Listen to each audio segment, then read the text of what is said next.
J'appelle maintenant donc, le candidat du district centre, donc Nicolas Herbert.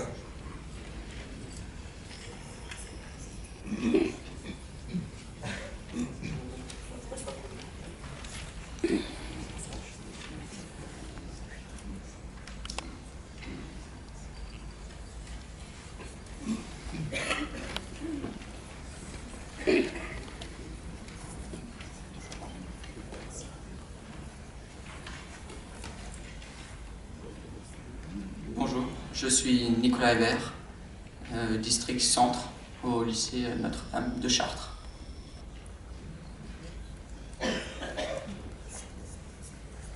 Je possède sur Facebook 627 amis. Non pas 626, ni même 628, mais bien 627. J'ai vérifié cette nuit.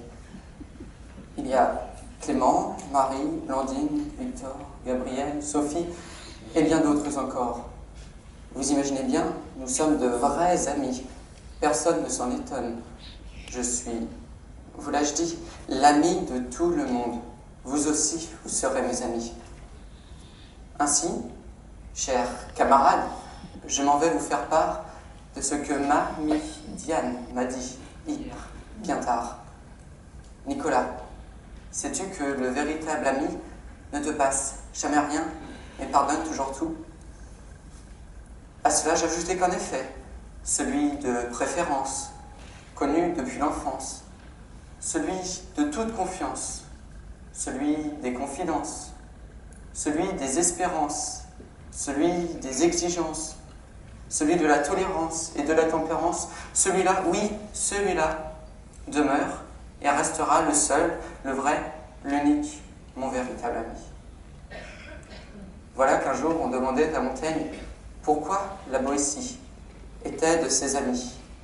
Et je crois qu'il avait répondu à cela parce que c'était lui, parce que c'était moi.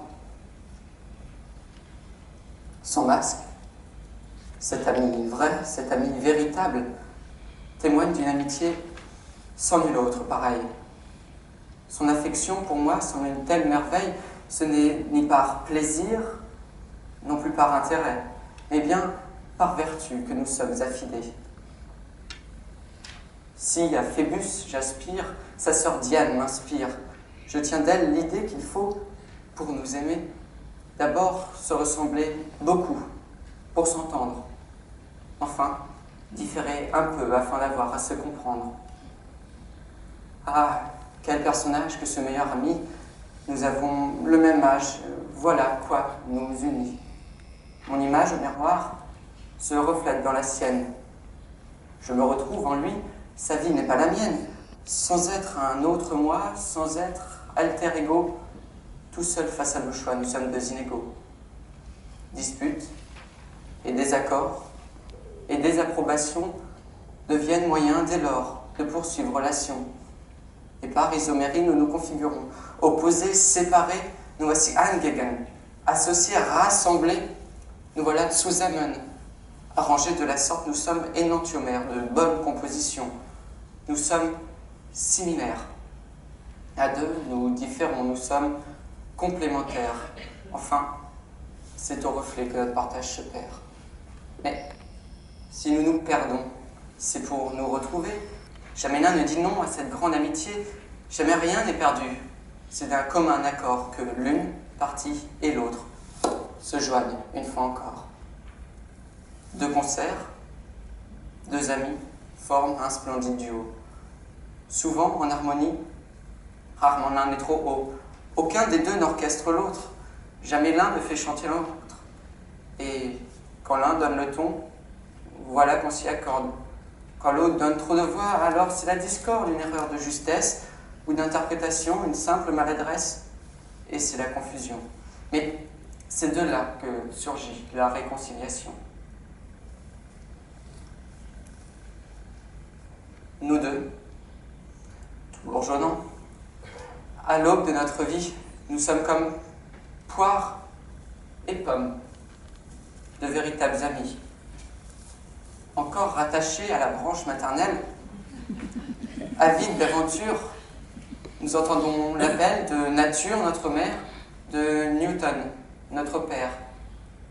Poiriers et pommiers demeurent des arbres frères, et souvent admire-t-on leur branchage s'étreindre en de grandes retrouvailles, même leur tronc se cindre. Et si, pour point commun, nous n'aimons pas les vers, nous nous souhaitons chacun un avenir prospère pour, comme des pierres qui roulent, nous éloigner du tronc sans jamais nous briser, ni cesser relations. Si mon ami la poire a un ventre piriforme, moi, son ami la pomme, du fait qu'il soit difforme, en rien ne me dérange. Seule la vie nous arrange, il faut prendre du plaisir et croquer à pleines dents dans la vie, dans l'ami, vertueusement. Hélas, le jour viendra. Il sera peu probable que nous chutions l'un l'autre à un moment semblable. Et bien que mûrs et grands, il semblerait souhaitable qu'ensemble encore un temps nous soyons fréquentables, puissions encore parler, s'enquérir du passé, dire avec crudité nos 4 vérités avant une dernière fois de rester séparés. Et quand nous aurons chu, que nous serons frappés, enfin viendra le temps où nous serons ridés, lui flétris ou appourris, ce sera une poire blette, je serai une pomme bête, et tout sera fini. Alors, quand en compote nous nous verrons réduits, nous serons comme 2 potes, à jamais réunis, partagerons en ce temps bien plus que du pain, étymologiquement réservé aux copains. Je ne suis pas La Fontaine qui comptait dans ses fables, dans celle des 2 amis, par une belle prose, qu'un ami véritable est une douce chose. Il cherche vos besoins au fond de votre cœur. Il vous épargne la pudeur de les lui découvrir vous-même. Dans la morale de ce poème, il vous demande, à vous, auditeurs, lequel des 2 amis est le meilleur. En résulte une définition de l'amitié qui, moi aussi, m'apparaît être tout ce qu'il y a de plus vrai.